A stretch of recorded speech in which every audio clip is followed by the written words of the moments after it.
Welcome to my Bob Thurman Podcast. I'm so grateful some good friends enabled me to present them to you.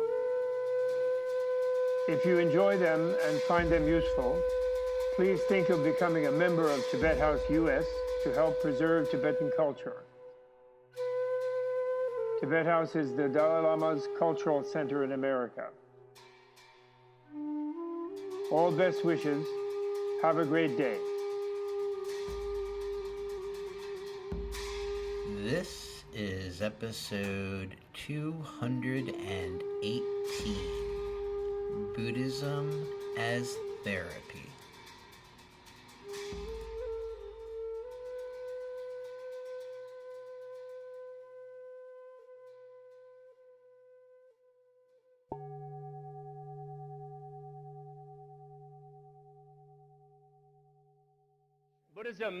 Buddhism as a therapy. The Four Noble Truths. You all know the Four Noble Truths? Do you know which is the most important of the Four Noble Truths? Out of the four? That's a four-part question. Now, I'm sure you would think, and everyone would think, that the most important of the Four Noble Truths is the first. That's the one that Buddha is known for, the truth of suffering. Not only do those of us of Protestant background find that somehow reassuring, but also in all of the countries where Buddhism visited, the people of the original native culture, the Brahmins, the Confucians, the various people, they sort of pointed to that as proof that there was something wrong with Buddhism, that Buddha was, too gloomy, too pessimistic. You can still hear this today in comparative religion circles about how it's a little too gloomy and not as life-affirming as our Western religion are. And they sort of then push aside the idea of this Buddha with this big grin on his face, as opposed to some of the other rather more tortured-looking symbols. But the first noble truth is not really the main one. First of all, what does a noble truth mean? It means that it is something that is true for a noble person, is what it means. It means it acknowledges that it is not true for a non-noble person. A noble person is not defined as someone of sort of high social birth, but a noble person is redefined by Buddha. He took the term noble, which was a class term, and prior to having been a class term in ancient India, it had been a race term. And he took the very term and he made it into a spiritual term by saying that what he meant by noble was a person who realized selflessness to some experiential degree. You can and must realize selflessness intellectually first, I'm afraid to say. You will not be able to experience it without first understanding it intellectually. This is at least the basic view of Buddhism. But in order to become a noble person, what he calls, you have to experientially understand it to some degree, in the sense that you sort of have to feel the life of other beings as much as you feel your own life.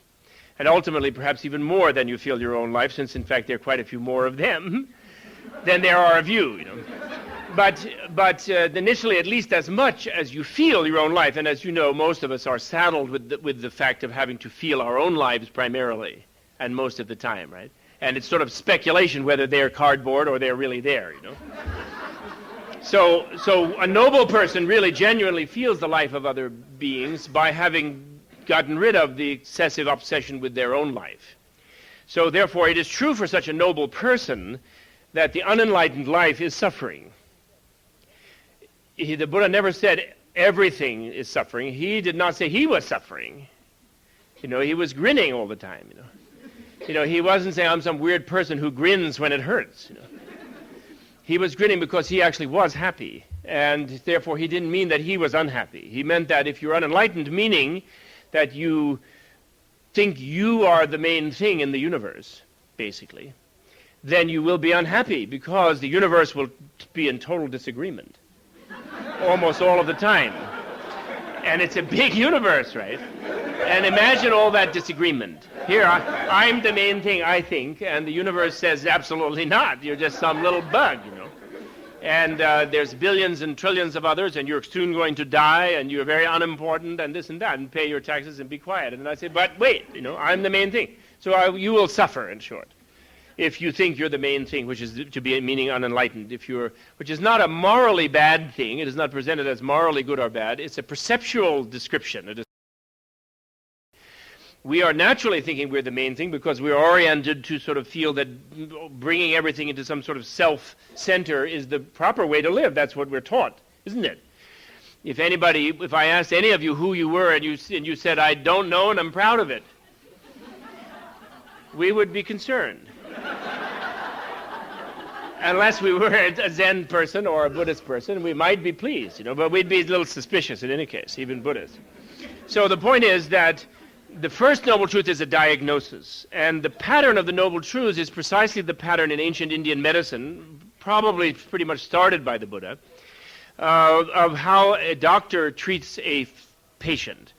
The Buddha is the doctor, and the patient goes, Buddha says, since your way of viewing reality is such that you've somehow knotted most of your energies in a really tight, vice-like grip that squeezes the cockles of your heart into some sort of state of near apoplectic tension all the time, and therefore everything you do is miserable.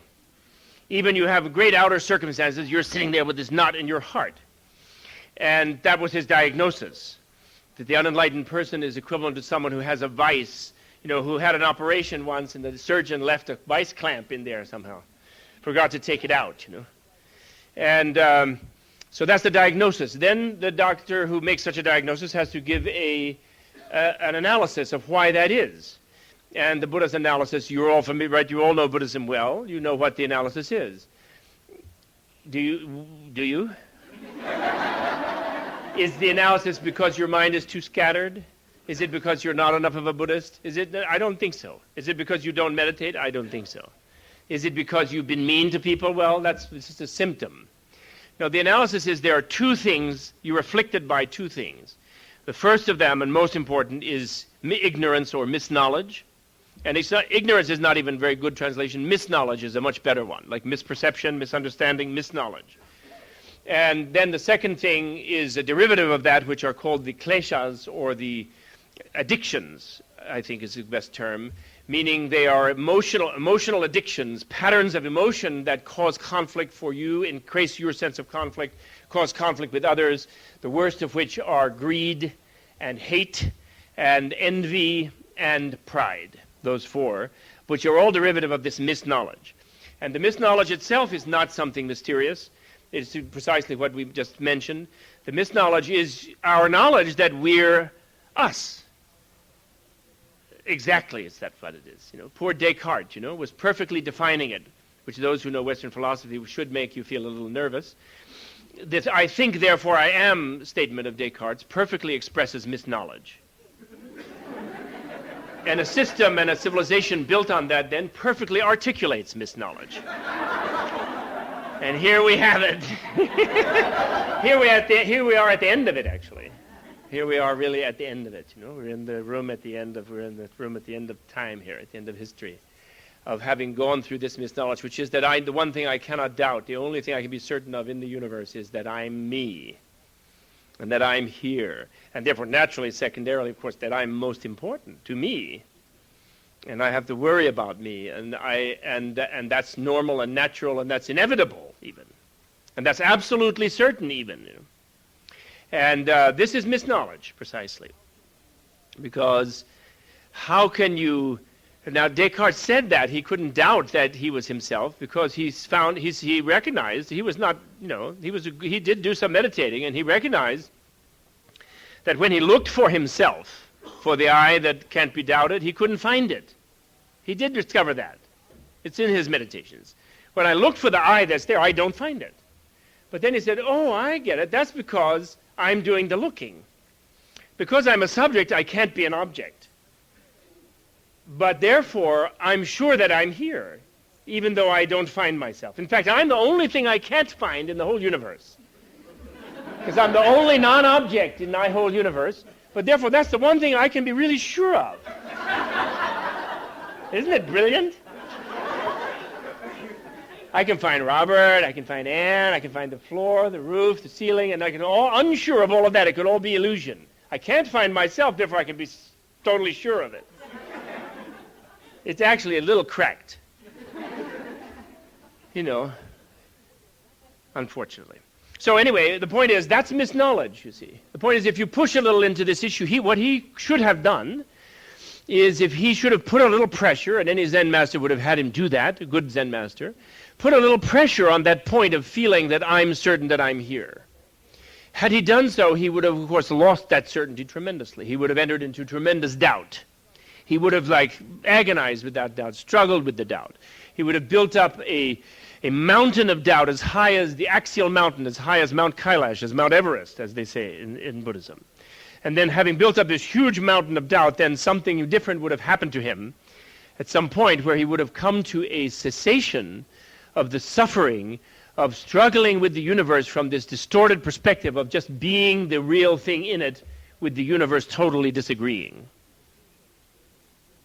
And then that would be the third noble truth, which is the really important noble truth. That was the third noble truth, was the Buddha's real discovery.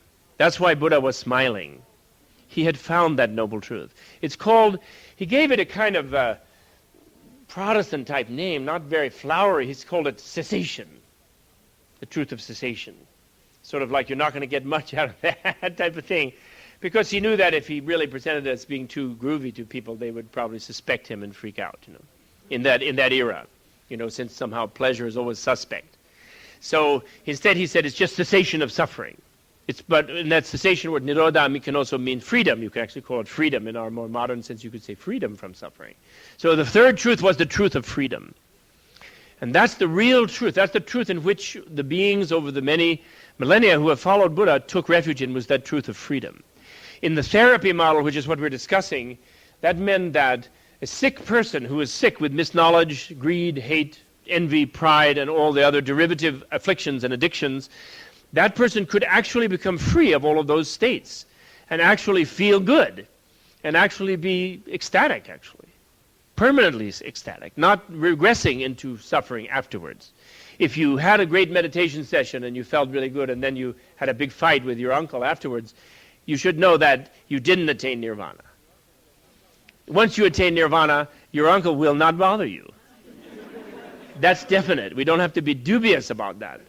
We don't have enlightened beings who may or may not beat their wives and so forth. It's impossible. Once you're enlightened, you really don't feel like it, apparently, they say. And there's no need to. And no one can hurt you, really. You're not vulnerable to being hurt in that way, actually. It doesn't mean you're insensitive. It means that it doesn't really bother you to that degree. So then the fourth thing, the truth of cessation, the truth of freedom, is the third of the noble truths. And that truth is the one that really is the reason that there is such a thing as Buddhism at all. That is Buddha's, and that's why Buddha was smiling, because he said, he wouldn't be smiling. I've always been annoyed with these Westerners who think that, and also Brahmins and Confucians who say that Buddhism is so gloomy and they're all shaving their head and they're all miserable, because they are really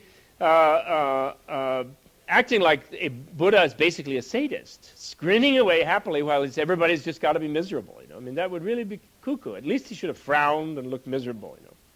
If everybody was going to be miserable, it would be appropriate to look miserable. If you were properly, if you were really basically kind, So then and this third one may seem gratuitous in a way because, well, okay, there's freedom, but how do you get it? Why is that so important? That's just the result. But that is important, isn't it? When you go to a doctor, if the doctor says you'll never recover, you don't really have much hope for the therapy, do you? First, you have to have a positive prognosis if that is the real case, And that's what then gives you the energy to really engage in the therapy. If there's no hope, then you seek another doctor, or maybe if many doctors have agreed on that, you give up. But the prognosis is all important. And at the time in India, and even today, I think, we don't really have an idea of freedom. We don't even know what it is to be free. We can't imagine we're supposed to die for freedom, being Americans, go out and fight and kill some communists or some other people for freedom and so forth. But really, how much freedom do we actually have? And what is our notion of freedom? Is it paying less taxes? Is it being able to park in the lot here? Is it being able to get into the lecture? What is freedom? We don't have a very high definition of it. It's sort of just not being bugged for a couple of moments is kind of freedom, right? The idea of complete freedom, of total freedom. We think that that's an abstraction, that's impossible, that's this, that. Don't we? We do. You don't even want another person to attain nirvana or freedom because you don't think it's possible. Of course, we have had a bad misunderstanding in our culture, which is very deeply embedded in nihilism, our culture is. And that misunderstanding has to do with the fact that we all think we are free in a negative sense. That is to say, we all sort of assume, being materialists, once the brain is destroyed, then we will enter oblivion, as our subjectivity will enter oblivion, and there will be no more problems.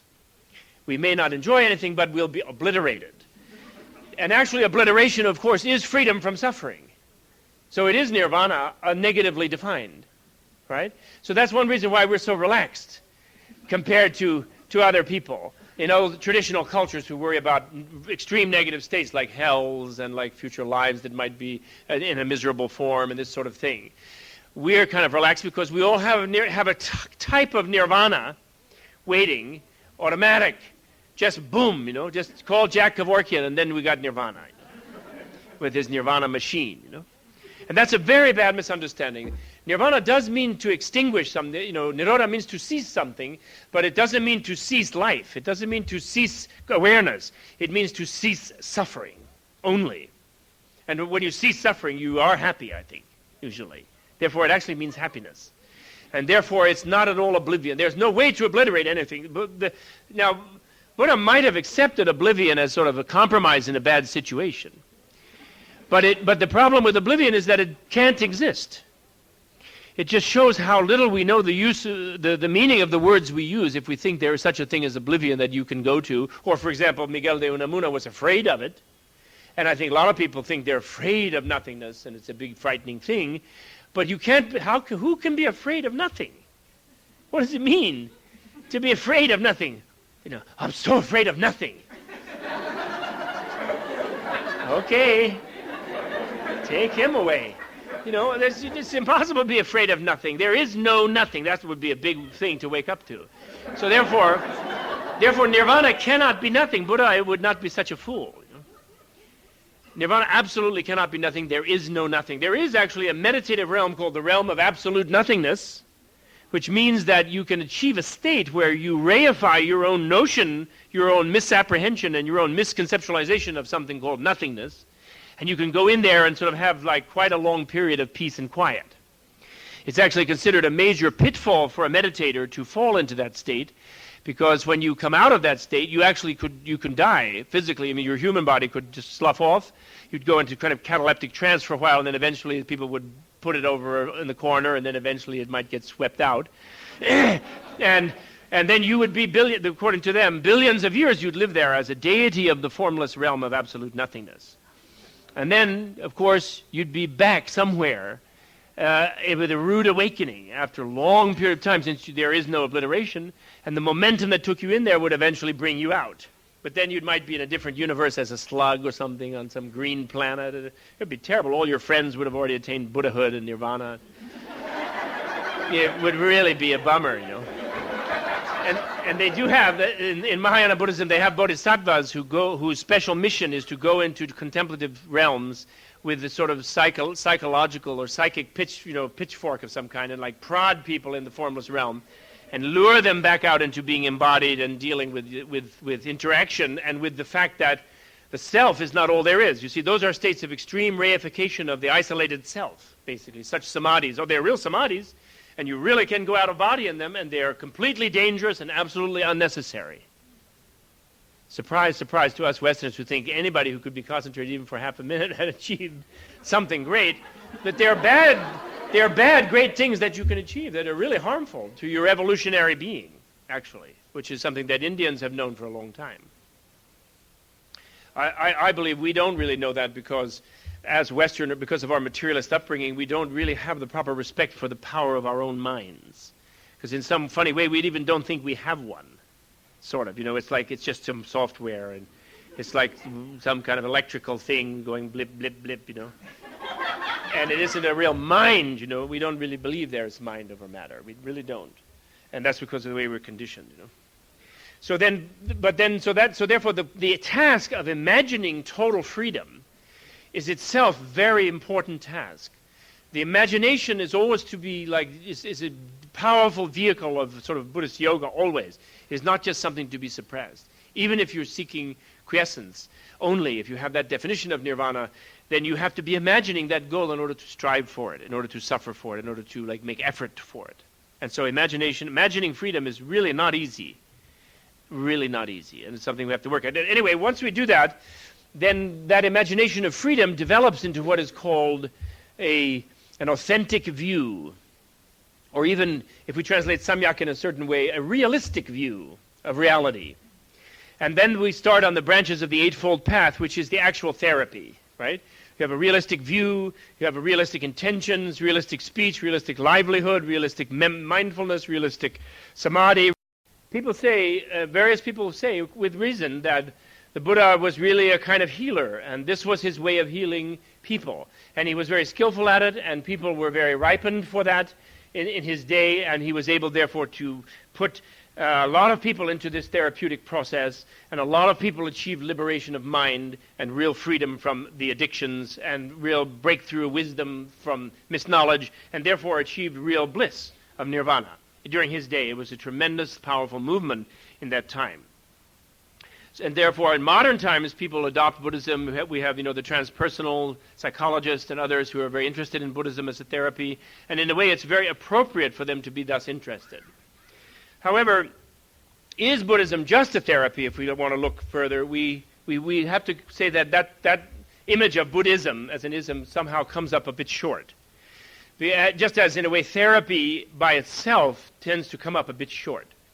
And why? Because, as any therapist, and I think there are probably a lot here, CIS has a lot of work in therapy, knows that you can do a lot for people and they can work through a lot of things for themselves, but if their environment, if the world they live in is a totally insane world, it is even in a way dangerous for them to become too sane. They might get run over. They might get eaten up. They might get attacked and so forth badly and suffer. So in a way, therapists have always had the problem of people going back out to some sort of abusive situation that created terrible problems for them in the past, and then having this be redeveloped again. Or else people, not knowing what to do with someone who really was whole and healed and has become too vulnerable to the violence and viciousness of the world. And so it becomes a political problem, a social problem, in fact, therapy. And imagine if you were such a powerful therapist as the Buddha was, and a lot of hundreds of thousands of people were following your prescriptions and applying them to themselves and achieving their own liberations, and then being lost there.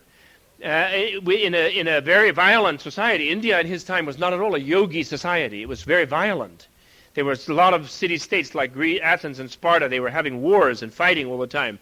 The young kings were killing their parents to get to the throne quicker. I mean, it was very rough. They had elephant cavalry. They had tremendous warfares. Buddha himself was raised to be a leader of armies, and that was the main activity in that society, as somehow still our society. It's our main activity here, in fact. So there is an element of Buddhism where it's a kind of social revolution. This itself, because Buddha being such a therapist, he had to actually take on the society. Otherwise, he's being irresponsible to his patients, you could say. So he had to go after the difficulties in the society. Now, he was well placed. He knew it very well. He was one of the elite. He would have been a general. It had been predicted, as you remember, that the Buddha would either conquer the entire world or become a perfectly enlightened Buddha, which nobody knew what the second one meant. Therefore, they were totally, especially his father, was totally into having him conquer the world. That would be they thought that was at least something practical. And they thought Buddha was really out of it when he was saying, well, no, I don't think I want to do that. I'm going to conquer my mind. I'm going to achieve perfect enlightenment. And oh, sure, that's what all adolescents say, but he did. And then after he did so, he had the problem that he immediately, what was he going to do with himself? And what was he going to do with the many people he saw would be able to come to this kind of freedom and realization? And where would they stay? Who would take care of them? And how could more people enjoy this? How could it be made available to more people? Because it was, after all, much better to be happy than to be miserable, as everybody else was. He felt, right? So he had to start a social revolution. Now, how do you start a social revolution? Well, In modern times, people have very ineffectively gone out and shot a bunch of people. They had a class revolution, they went out, they robbed banks, they killed landlords, they did all these things, and all they did was become nasty bankers and landlords themselves, and oppress just people even worse than before. And so Buddha right away wrote off the idea of a violent revolution. That was be clearly not in keeping with being happy. Also, you lose your happiness and cheerfulness if you go beating up too many people, Because then, since you don't have a self of a certain type, you don't have a self as a place to withdraw to get away from all those buggy people, and you're feeling very cheerful and happy, if you then wander around and lay about you and create a lot of agony and misery, all you can do is hear all of that agony and misery. Therefore, it's miserable to go and harm people. So you really don't want to do it if you're enlightened. And this thing people hear about, such and such a person harmed so and so many people, did this. Gee, but were they enlightened? Was it a weird teaching? No, it wasn't. They were not enlightened. You just should know. Any Buddhist in any Buddhist culture will know that. Someone who goes and harms a lot of people simply wasn't enlightened, that's all. They may have had a title of enlightenment. They may have had a pedigree, a diploma. They may have had the right robes and all of this sort of thing. But if they're harming people, they're not enlightened. It's just really, it's a rule of thumb, a real rule of thumb. That doesn't mean sometimes they couldn't be a little peppery with some people. Bruise the ego here and there. But I mean, actual harm is something else. So then he started this revolution. So you couldn't go and have a big war with somebody and force them to do this thing. And then also his father was very happy that he'd attained enlightenment when he came back to see his dad. And his dad said, oh, thank God, the guy's finding enlightenment. Here he comes. Get him back on the throne and let's conquer the world. But he said, no, Dad, I'm sorry, I don't do that anymore. I don't need to conquer the world. And I don't want to conquer the world. And the world doesn't want to be conquered particularly. And yet everyone can conquer their own world from inside. And sooner or later, when everyone has conquered from the inside their own world, then the world will really be happy. That's when everything will be good. And that's what I'm going to see too happening, Dad. And he said, oh, God, he's still nuts. But then he did a nice thing. He performed a miracle for his father, which was really very nice. And I never really even understood it until you can't understand it without seeing this social dimension of his attention, Buddha's attention. He said, look, Dad, are you worried that somehow you didn't father a son who was kind of important enough or something? You don't feel I'm important enough? I'm just this beggar, this mendicant with no money and no credit cards, no thing. Do you feel that with this one, orange robe and everything, you feel that's bad? Well, let me show you something, Dad. And then he sort of duplicated himself, and then those two duplicated themselves and duplicated and duplicated and duplicated. And his father suddenly saw every atom in the universe filled with his son, millions and millions of emanations of the Buddha everywhere in every direction. And he had a temporary vision, the father did, of all the universe connecting with other universes and other dimensions simultaneously, even America and South Africa and everywhere. And there were Buddhas everywhere in every atom, So Buddha said, you see, I am everywhere, Dad, sort of, so it's kind of a bore to go and trample around on an elephant and conquer it. So that sort of mollified the old man. He kind of cooled him out. So therefore it would have been very mistaken for the Buddha, he recognized, to go and take the Sakya throne, and then, which was his, and then say, okay, now I'm on the throne, now I'm going to order all the Sakyas, the people of my nation, to become enlightened by practicing meditation, learning the Four Noble Truths, learning the three disciplines, etc., and many would have become enlightened, and then we would have disarmed the whole country, and then we would have marched out to try to enlighten everybody else. But then, obviously, Buddhism would have been perceived as the national export of that country, and how do you think it would have fared with the neighboring murdering kings? They would have wiped out the Sakyas, of course. In fact, they did rather attack the Shakyas because a lot of them were attracted to the Buddha's teaching and became monks, a lot of the former warriors, and they were weak, and they were attacked badly during Buddha's lifetime. They did have to make that sacrifice. So instead, he said, we have to start this. He went to all the kings, basically, in India, and he said, look, guys, you have your realm, you do your thing, it's miserable, but within it, you can be sort of more or less cheerful, and I'm not going to interfere with you. But, you might enjoy the occasional lecture. You might enjoy meeting a few monks. If you have any excess manpower and you're afraid they're going to foment a revolution and be discontented, you might enjoy that they're nice and quietly over somewhere trying to attain enlightenment instead. And so what we want is free space, tax exemption. We want us the corner of the Presidio Park in which to pursue enlightenment. And the second thing we want is a free lunch for everybody for life. We don't want dinner, and we don't need breakfast. But lunch we want. So anybody who comes with a bowl downtown and says, free lunch, please, Your Majesty, you please give us. Those are the things we want. And we want people to be exempt from things. And then my cousin insists, although it's against my better judgment, said the Buddha, that also all women who want this free lunch and who want to join a nunnery model, don't worry, we're not going to breed on you. We'll all be celibate because we're seeking enlightenment. The nuns will be celibate, we'll be celibate. We genuinely will, so we won't multiply our free lunch population, don't worry. But this is what we want. And then the king said, well, that seems okay. We have a lot of food in India, rats even. We have a lot of people. It was, of course, the richest place in the ancient world by far, the Indian alluvia were. And so they gave him this institution, and that's what I call a social revolution. Suddenly, in a society which was a completely collectivist society, where everyone had to follow in their fathers' and mothers' footsteps, and people had to just work and produce for the collective, warriors had to fight for the collective, the Vedas had no idea of liberation whatsoever. There was a beginning, a critique of the Vedas within the Brahminical fold, but in a way the real major critique of the Vedas within the Brahminical fold was from the Buddhists and the Jains and the people who then rejected the Vedas. And so this was a revolution to suddenly say that the purpose of life is none of these productive ends of the collective. The purpose of the individual's life is individual liberation from suffering. And the purpose of, therefore, a society is to support the maximum number of individuals to achieve their personal liberation, whether male or female. That was a truly revolutionary idea, actually. That the individual's single aim was higher than the whole collective's aim.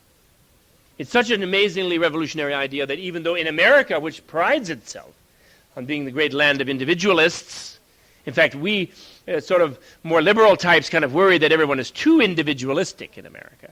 But we cannot match this level of individualism. And it's very hard to live up to it. It's basically like saying anyone in the society who wants to spend their life at CIIS and Esalen and whatever, self-development, as full-time professional occupation should be fully supported with a lifelong fellowship, a research and development grant by the public. Is that a popular idea today? Even today, is that a popular idea? Heavens no.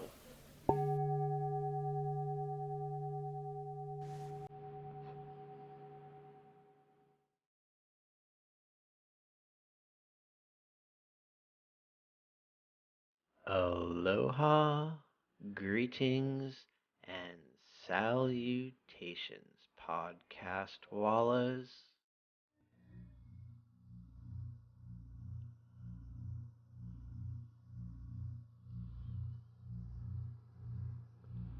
This is podcast producer Justin Stone Diaz, and I'd like to welcome you to this week's episode of the Bob Thurman Podcast.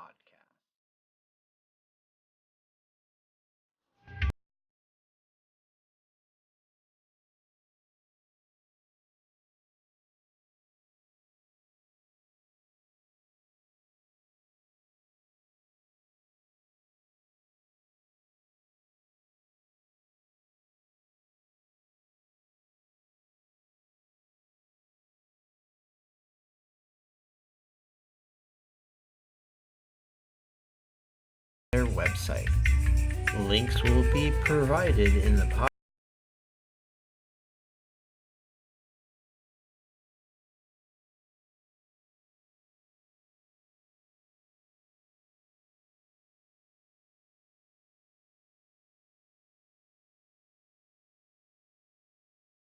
To learn more about Creative Commons, please visit their website. We'll provide a link in the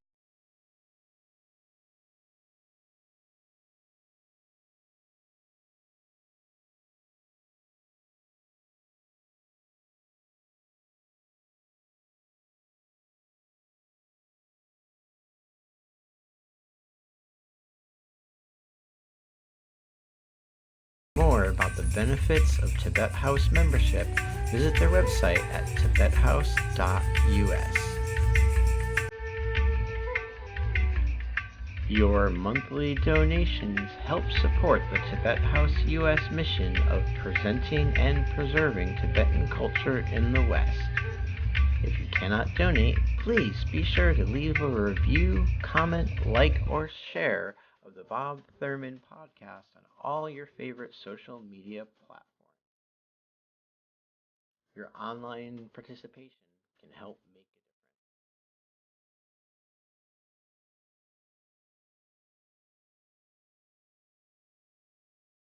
a difference. Interstitial music for the Bob Thurman Podcast is generously supplied by our dear friend Tenzing Chogyal.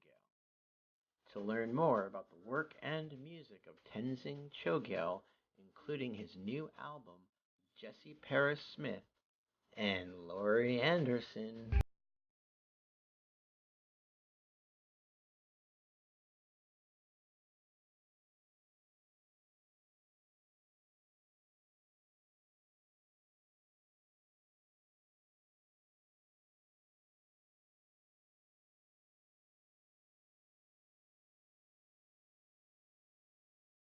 Get back to this week's second half, be sure to stay tuned as Gary Gach will conclude this week's episode with reading some poetry for us. We hope you enjoy.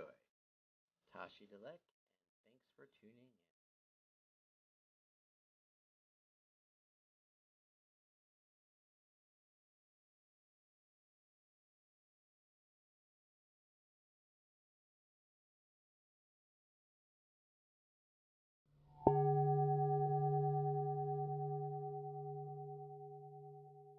Buddha discovered this thing, there is this liberation, this freedom, everyone can be really and going to be really happy, but how can they do it? There's only one way. He can't give it to the people. If an enlightened person, by becoming enlightened, could simply make everyone enlightened, then either there's never been one, or those who were there couldn't do it that way. Nobody made him enlightened. He had to do it by himself. You can be provided with reasons, you can be provided with evidence, but to understand something, you have to understand it. You have to critique the false prejudices that prevent you from understanding it. You have to uncover the mistakes of reasoning and perception and whatever it is, the illusions between you and understanding, and then you understand, but no one else can understand for you. So when you see salvation as lying in the understanding of each individual, you are forced to be an educator in the true sense of the word, meaning not an indoctrinator, and not some sort of an autocrat of any kind, but someone who tries to elicit everyone's natural understanding. And the Buddha's view of humans was that they are so incredibly intelligent, all of them. They're all geniuses. Even any peasant, anybody has this incredible brain, that is much better than Apple computer. 1,000,000 times better. Maybe 1,000,000,000 times better. Or even supercomputer, any kind. And everyone has that brain, Mostly they're kind of shut down by culture and by various habits and so forth. But everyone has the most incredible organism with which to understand everything that they need to know. This was the Buddha's view. And therefore his role was to be an educator. He had to found an educational institution. Buddhism in its history has been an educational movement. And it's, people learned how to become free of their addictions. People learned how to become happy by learning. And I know that sounds surprising. You think you learn so you can get a degree and get a salary or something, Or you learn because you have to or something like that. But actually you can learn to be happy, learn to be free. And Buddhism has been trying to create that in different countries for thousands of years. And it created some of the first universities in the world and so on. So anyway, Buddhism as an educational movement is another important dimension of what Buddhism was. Now we have Buddhism as a deviant, religious, or perhaps anti-religious, in a way, belief system, countercultural in affiliation, and in its in affiliation, way of art, science, and life, embraced by deviance from the norm of most of the Asian societies in which it sojourned. Now, this is another important element of Buddhism, most of it. You do hear the idea that such and such was a Buddhist country. They say, Thailand was a Buddhist country, or India at a certain time was a Buddhist country, whatever. You hear this kind of expression. Japan was a Buddhist country. And then you go to Japan and you see same cars and industries and smokestacks, and you wonder how did that happen? But actually, technically, no Asian country, almost no Asian country, has been what you could call a Buddhist country. None has been a perfect Buddhist country, and most really haven't been Buddhist countries. For example, Thailand, India in the time when it was heavily Buddhist, much more heavily than Brahmins from the medieval era will ever admit, Buddhism was always a countercultural factor The mainstream culture was really that which was represented by the king, by the priesthood, by the national deities, by the caste systems, and the king's major institution, of course, his anti-monastery was obviously what? The military. And these countries were militarized, and that was the main preoccupation of the people in the countries. Their main preoccupation were worshiping the native gods, conducting military defense affairs and campaigns and aggrandization of the country, and then economic activity. And Buddhism was like a side institution where people would drop out into. And in very rich countries like ancient India and others, they would allow a lot of people to drop out so that they had big monasteries. In fact, in India, there is an amazing figure. It's really surprising, considering that Buddhism eventually left India, or disappeared from India overtly. But there are considered to be 1,200 major rock-cut monuments listed in the Indian Archaeological Survey discovered in all of India. It's sort of a common figure. And out of those 1,200, 900 were originally created by Buddhists, out of 12.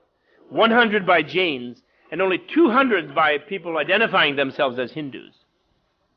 Which is quite surprising, isn't it?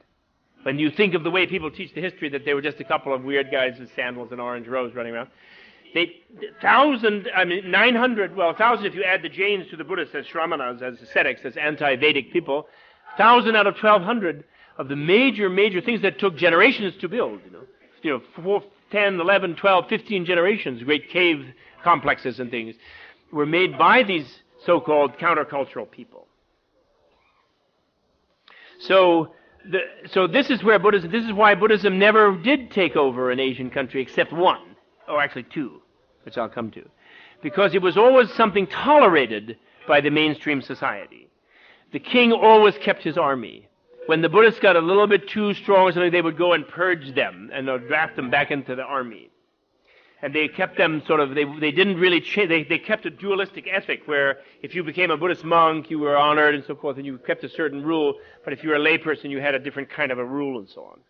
And so in a way that then later, when different conditions became very stressful, or in the case of India, when they were conquered by Muslims, and really radically culturally transformed by Muslims who didn't have a tradition of monasticism, and who didn't like these big monastic huge institutions with these weird guys with the shaved heads and so forth, and they burned them down. And then there was no more basis of Buddhism. Buddhism was a sort of university-based thing, always. And in the case of when modernity hit Thailand or Japan or these other so-called Buddhist countries, or Sri Lanka, then Buddhism, which was just this countercultural thing, couldn't really resist it. And anyone who knows those countries knows that it is a very, very weak force in those countries. Even though people do drop out, it is still a very weak force.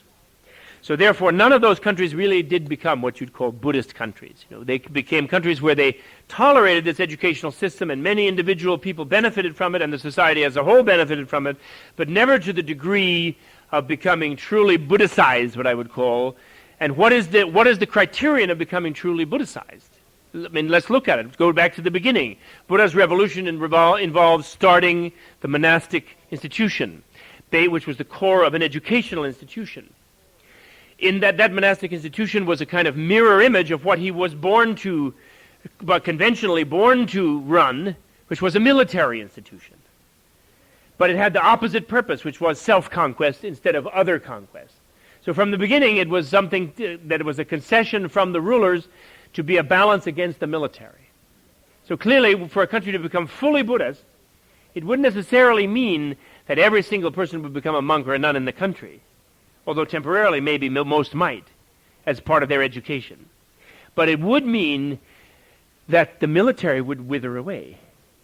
That the criterion, therefore, of a country really becoming Buddhist is to demilitarize, basically. And as long as they haven't demilitarized, Buddhism is countercultural, you have to say. I mean, that would be the formula I would argue for. We can discuss this. So therefore, this is where Buddhism, all the Buddhisms that we know of in Asia almost, are Buddhisms that are in this sense deviant or countercultural Buddhisms. The next form of Buddhism that we look at is Buddhism as a way of life, what it's called. Where people say, well, it's not just a philosophy, well, it's not just a kind of meditation, it's not just a countercultural thing, it's a way of life for those who get into it.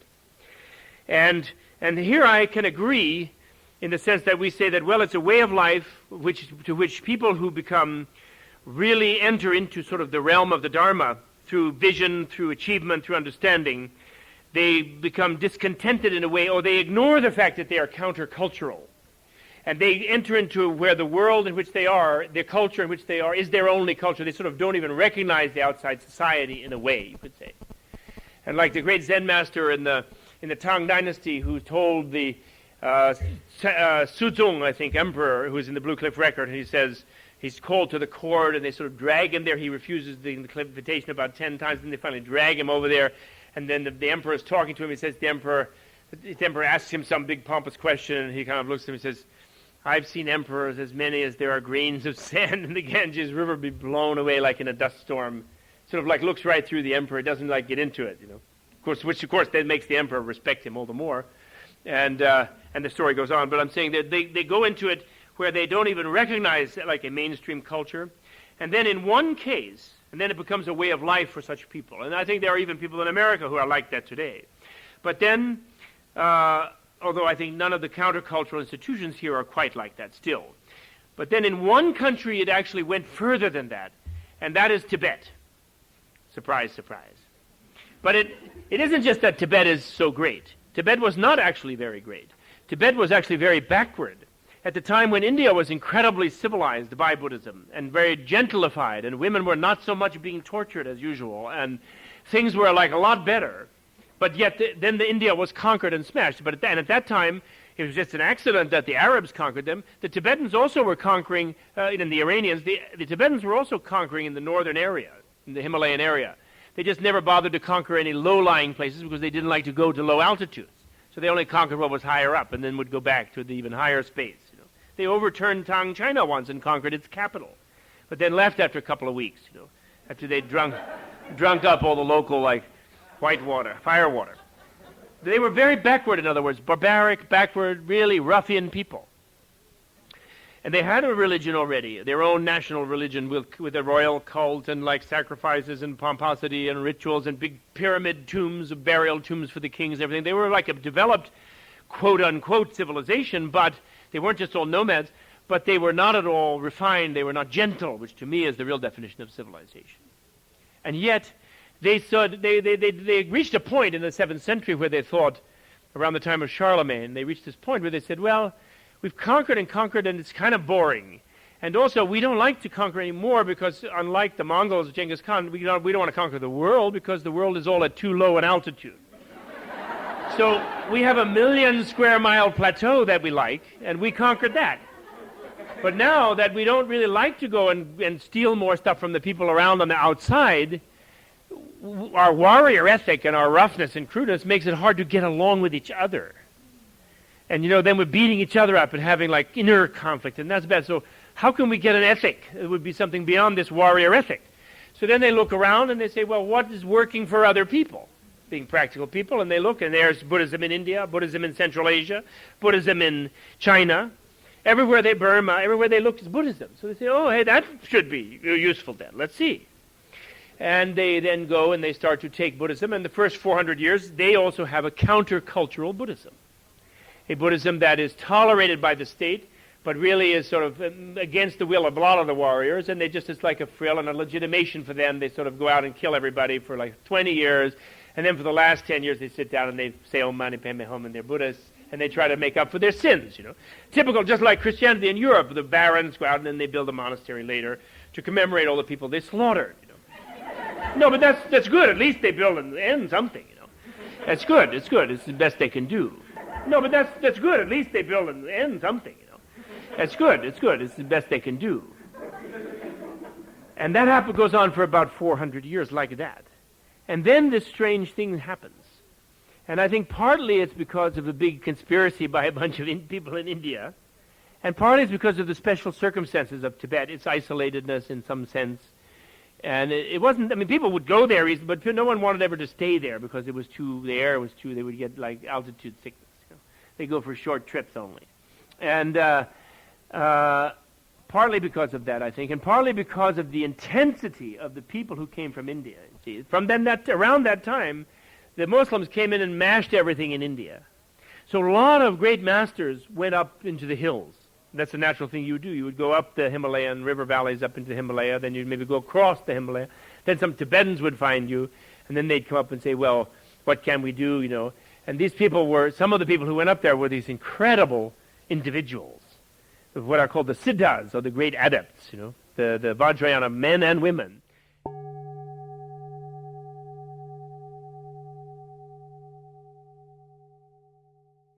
Welcome to the Bob Thurman Podcast. I'm Gary Gach. Juan Felipe Herrera. Juan Felipe was born in Fowler in 1948. He's a poet, performer, writer, cartoonist, teacher, and activist, and author of several books. This is a poem entitled Here and There. I sit and meditate. My dog licks her paws on the red-brown sofa. So many things, somehow. It is all reduced to numbers, letters, figures, without faces or names, only jagged lines across the miles, half shadows going into shadow, shadow, then destruction. The infinite light, here and there, cannot be overcome. It is the first drop of ink.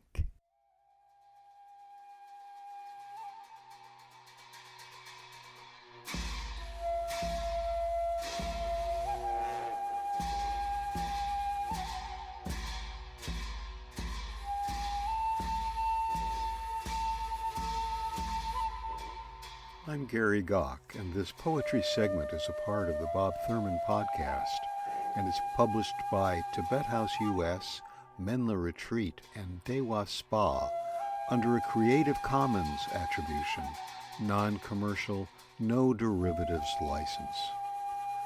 Please feel free to share, redistribute, and post via your favorite online portal.